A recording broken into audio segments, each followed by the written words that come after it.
Hemos dicho entonces que la escritura dentro del método teológico evangélico tiene el lugar supremo. Es la norma normans, es decir, la norma que norma todo lo demás y que no debe entenderse por sola escritura. La idea de que los evangélicos no conocemos sino la letra del texto bíblico y que no nos interesa nada más de lo que está afuera. Esa manera de entender el texto bíblico es ingenua, es peligrosa y en algunos casos también es malintencionada porque los evangélicos más lúcidos nunca han visto a la escritura simplemente como el lugar en el que de una manera mágica Dios habla. Pues bien, la escritura es un libro importante, es el escrito que Dios ha iniciado, que Dios ha conducido y que Dios ha terminado. La doctrina de la inspiración es importante recordarse que ella nos enseña, basado en el mismo texto bíblico, por supuesto, que la escritura es el plan de Dios, se origina dentro de Dios. La teos neustos del apóstol Pablo en Timoteo no significa otra cosa sino el mismo aliento de Dios, pero como tal la escritura no deja de tener un elemento propiamente también humano. Y ese elemento humano es el que debemos también mantener siempre en mente. Algunos teólogos importantes han hecho siempre una comparación entre la palabra viva del Señor Jesucristo, que es el Señor Jesucristo, y la palabra escrita, que también es viva, por supuesto, pero que comparten cierto tipo de características muy similares. Hay un elemento divino, hay un elemento humano en ambos. Y tanto como el Señor Jesucristo es totalmente Dios y totalmente hombre, la escritura puede llamarse de la misma manera totalmente divina y totalmente humana. Los problemas en los que la teología a veces se ha metido es cuando tratamos de deslindar completamente qué es lo humano y qué es lo divino, tanto cuando se trata del Señor Jesús como cuando se trata de la escritura. Ustedes y yo sabemos que para hacer una buena teología necesitamos tener una buena exégesis, una buena hermenéutica, y los tratados de hermenéutica son conocidos, importantes de leer y de refrescar los principios hermenéuticos importantes, como por ejemplo la ley del contexto. Es importante darnos cuenta que necesitamos, para hacer buena teología, necesitamos hacer buena exégesis. Es famoso Karl Barth por su insistencia en que la teología tiene que hacer exégesis, tiene que hacer exégesis, tiene que darse cuenta que sus principios fundamentales nacen de una correcta exégesis. Necesita usted y yo entonces ser expertos en exégesis. Pero cuando pensamos en el lugar de la escritura, el lugar teológico de la escritura, estamos pensando en algunos elementos que van más allá de los principios tradicionales de la hermenéutica tradicional. Estamos pensando principalmente en ciertos principios teológicos que nacen de la misma escritura, que surgen de la misma escritura. Estos principios que nacen de ella misma son los principios sobre los que el teólogo debe reflexionar para hacer buena teología también. Algunos de estos principios importantes que incluye la interpretación teológica de la escritura incluyen, por ejemplo, la discusión sobre que cuando nos acercamos a la escritura nos estamos acercando a un canon completo, que de alguna manera este canon tiene que hacer sentido. No podemos estar contentos con simplemente dejar elementos sin conciliar. Y aquí obviamente hay una tensión porque no queremos forzar ninguna conciliación entre elementos dentro del texto bíblico que parecieran contradictorios. Para algunos teólogos y teólogas de corte liberal eso no es un problema, porque para ellos la escritura puede ser tratada sin este elemento canónico. Puede decirse que Santiago dice una cosa y que Pablo dice otra cosa y no hay problema, porque al fin de cuentas si se contradicen, se contradicen. Y por supuesto ese tipo de principios les ayuda a ellos a fundamentar sus propios principios teológicos. Para la teología evangélica, sin embargo, no puede existir esa manera de funcionar. Aunque tampoco queremos forzar una conciliación, una armonización que no sea obvia, que no sea importante, sólidamente basada, tampoco queremos contentarnos con decir que hay contradicciones en la escritura. Más bien la teología evangélica insiste en que para hacer buena teología se necesita hacer una teología de humildad, darnos cuenta que existen varios aspectos dentro de la revelación bíblica que con todo y el esfuerzo de milenios, en el caso de la iglesia, no resultan fáciles de entender, no resultan obvios de entender y que debemos respetar ese elemento del misterio, de la sabiduría divina. En algunos casos entonces tendremos que dejarlos que estén ahí en tensión ciertos elementos del canon bíblico. Otro elemento importante dentro de estos principios teológicos de cómo ocupamos la escritura es la priorización que le damos a ciertos textos sobre otros.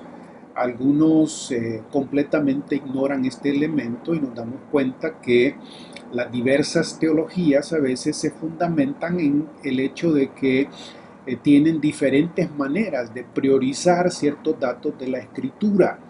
¿A qué texto le damos más importancia sobre qué otro texto?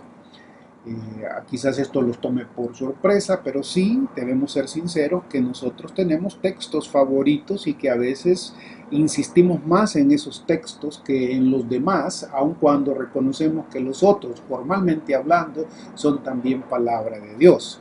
Entonces, ¿cómo hacemos para priorizar qué elemento de la escritura, como este aparato teológico que es otra vez?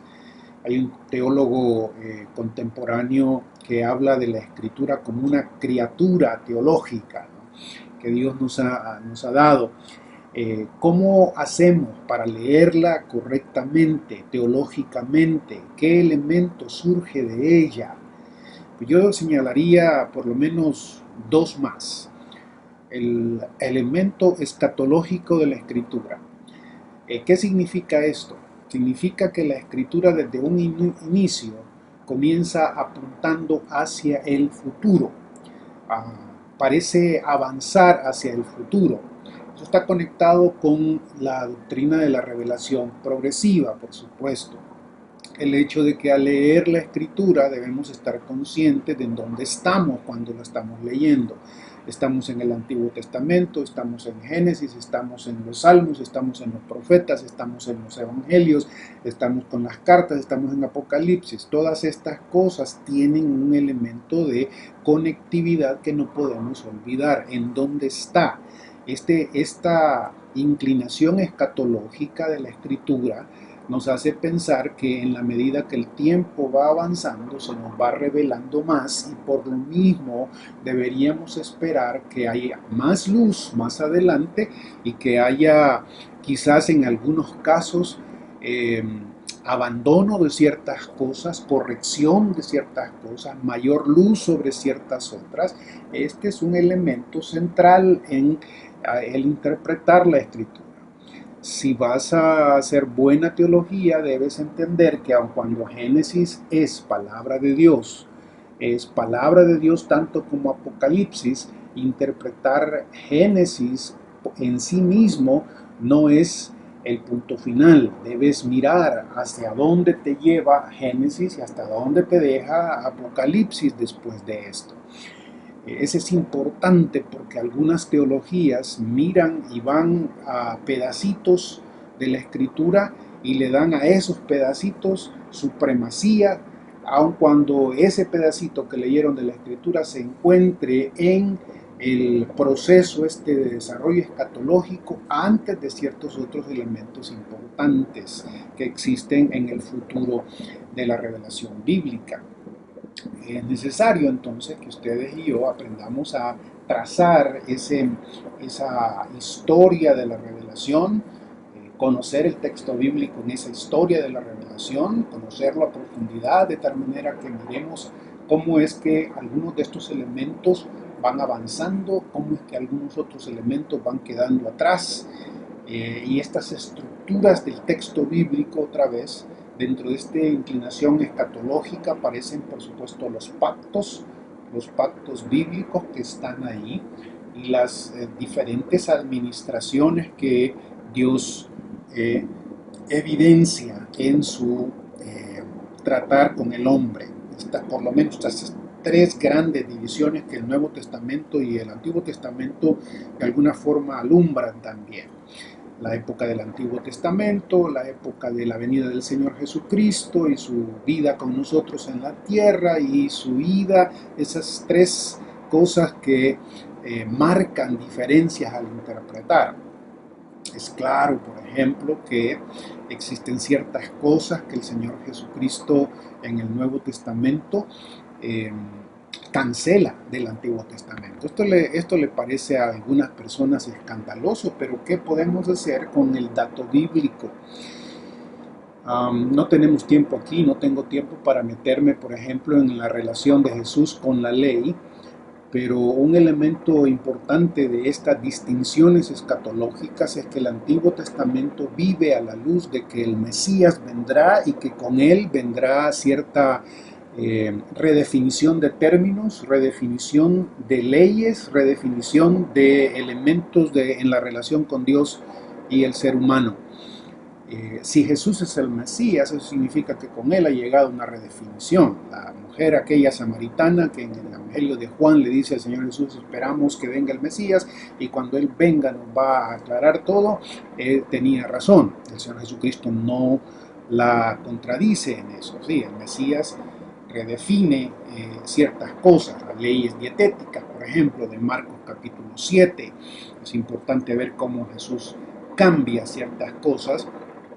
Es importante, por ejemplo, también mirar cómo ciertas cosas de la persona y la obra del Espíritu Santo cambian en la venida del Señor Jesús.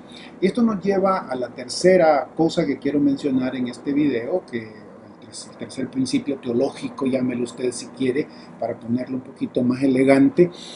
Estos elementos que nos ayudan a entender teológicamente el lugar de la Escritura al hacer teología, es la estructura cristológica de la revelación bíblica. Jesús resulta ser, en el entendimiento del Nuevo Testamento, el principio y el fin de todo discurso sobre Dios, es decir, de toda teología. Jesucristo es el principio y el fin. Jesús es el que nos revela propiamente a Dios. Jesús es la palabra de Dios, desde el principio hasta el final. Jesús es el que finalmente nos dice qué es lo que debemos hacer como cristianos. El Nuevo Testamento abunda en este tipo de elementos importantes.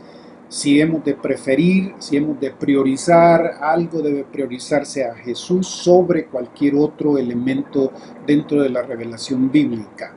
A esto se refiere la voz de Dios en los evangelios, cuando a los discípulos se les aparecen Elías y Moisés junto con Jesús, y una voz del cielo, Dios mismo les dice a los discípulos, oigan a Jesús, a él oír.